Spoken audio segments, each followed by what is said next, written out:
My name is Emily. I am 23 years old, living in Willow Creek with my dad and younger sister Lily. Willow Creek is a small, quiet city with narrow streets and familiar faces. I work at a cozy coffee shop in the city center. I love my job because of the smell of fresh coffee and meeting new people.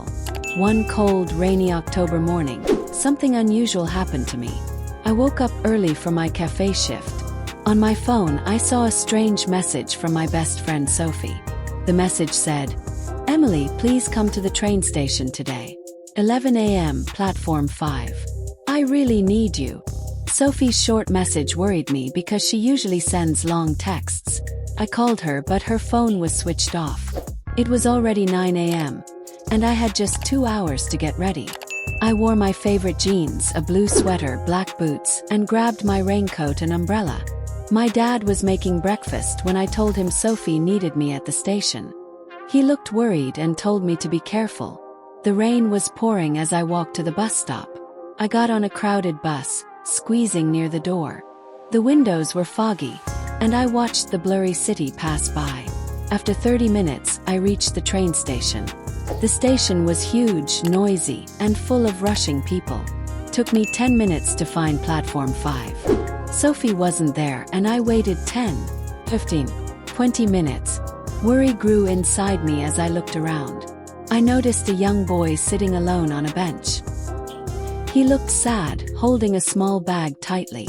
I asked him, "Are you okay?" He said his name was Oliver and he had lost his ticket. Oliver explained he was visiting his grandmother but dropped the ticket. He was too scared to call his mom. I gave him a chocolate and said, "Don't worry, we'll figure it out." Suddenly my phone rang. It was Sophie. She sounded scared and asked, "Emily, where are you?" I said, "I'm at platform 5 waiting for you." She replied, "Oh no, I'm at platform 3. Please come quickly. I'm really scared." I told Oliver to wait there and ran to platform 3. Rain had dampened my hair, and my boots splashed on the floor. I saw Sophie sitting near a ticket machine, looking terrified. She ran to me, hugged me, and said she was too scared to call anyone else. Sophie whispered that someone was following her. She explained a man kept staring at her on the bus. When she got off, he got off too, and now he was in the station. Sophie pointed at a man in a green jacket and black beanie near the cafe. He pretended to look at his phone but kept glancing at us. My heart raced, and I stepped forward to confront him. The moment he noticed me, he disappeared into the crowd. Sophie asked, "Do you believe me now?" I nodded and said, "Let's tell security." We explained everything to the help desk, and security promised to check cameras. Sophie calmed down a little and thanked me with tears in her eyes. I remembered Oliver still waiting alone on platform 5. We hurried back and found him still sitting there.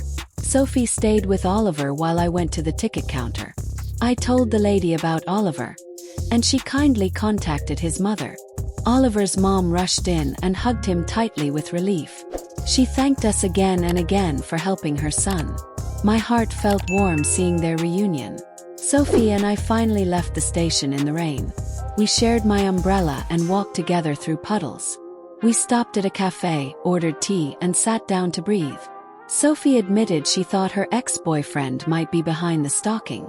I assured her, "If he tries anything again, we'll go to the police." Sophie smiled weakly and said, "You're my best friend, Emily." I answered, "Always."